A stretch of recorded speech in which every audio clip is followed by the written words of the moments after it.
Along with imperialism and capitalism, the October Revolution was called upon to put an end to the oppression of women. To make possible their equal participation in social and political life, it was necessary to liberate them by developing social services as much as possible, by freeing them from domestic reclusion and a division of labor that humiliated and hampered them. The criticism of traditional morality and its duplicity would then guarantee sexual emancipation for women as well, up until that time reserved, though in a partial and distorted form, to men alone. Following these grand transformations, would the family institution still have meaning, or was it destined to disappear? Alexandra Kollontai has no doubts. The family is no longer necessary. It was thrown into crisis by women's complete emancipation, and by the spontaneity and fluidity that now characterize sexual relations.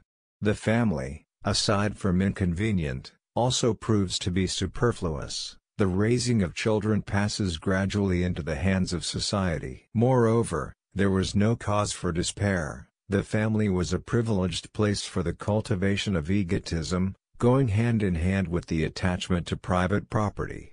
In conclusion, the socially conscious mother will revolt to the point of no longer making a distinction between yours and mine and, therefore, remembering that there are only our children, the children of Communist Russia and its workers.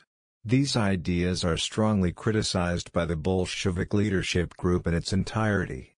In particular, in a speech in 1923, Trotsky wisely notes that such a vision ignored the responsibility of the father and mother toward their child, thus encouraging the neglect of children and, therefore, worsening a scourge that was already widespread in Moscow during those years. 176 However, in one form or another, those ideas were quite popular within party circles. 177 Even at the start of the 1930s, a close collaborator of Stalin's, namely Kaganovich, is forced to confront them. We turn to his biographer. Despite completely adhering to the principle of women's liberation, Kaganovich vehemently charged against extremist positions that sought the elimination of individual kitchens and wanted forced cohabitation in communes. Savtsevich, one of the leftist planners, had even proposed ending all spaces of cohabitation between husband and wife, with the exception of a small bedroom at night. He pushed the idea of large beehive-like structures for 2,000 people with all the services shared to encourage the communal spirit and suppress the bourgeois family unit. 178 However, Kaganovich's position drew strong criticism from Trotsky, who at that time was the opposition's leader. The totally recent cult to the Soviet family did not fall from the sky. The privileges that can't be bequeathed to children lose half their value. Now, the right to leave inheritance is inseparable from that of private property.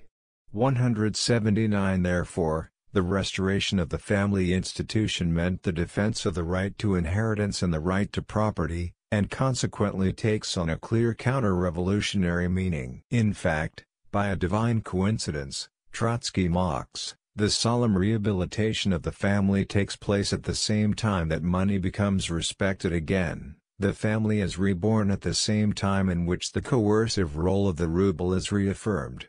180 The consecration of marital fidelity goes hand in hand with the consecration of private property. To put it in religious terms, the fifth commandment comes back into force at the same time as the seventh, without invoking divine authority, for now. 181 In fact, when looking closely, that invocation already appears on the horizon. In his speech on the drafting of the Constitution of 1936, Stalin criticizes those who want to prohibit the holding of religious ceremonies and deprive clergymen of their right to vote. 182 And again Trotsky intervenes to denounce that unacceptable retreat with respect to the initial project for the definitive liberation of society from the shackles of superstition. The assault on the heavens has ceased. Worried about their good reputation, the bureaucracy ordered the atheist youths to hand over their weapons and get on with reading. It's only the start. A regime of ironic neutrality is being slowly instituted with regards to religion. 183 Along with the family, the right to inheritance and to property, The opiate of the masses that Marx spoke of can't be allowed to return. Behind this new chapter scrutinizing the revolution's betrayal is the dialectic we came across earlier. Doing away with the bourgeois family, its ingrained prejudices, and its dead laws, the revolution would have allowed love, freedom, and spontaneity into a previously private space.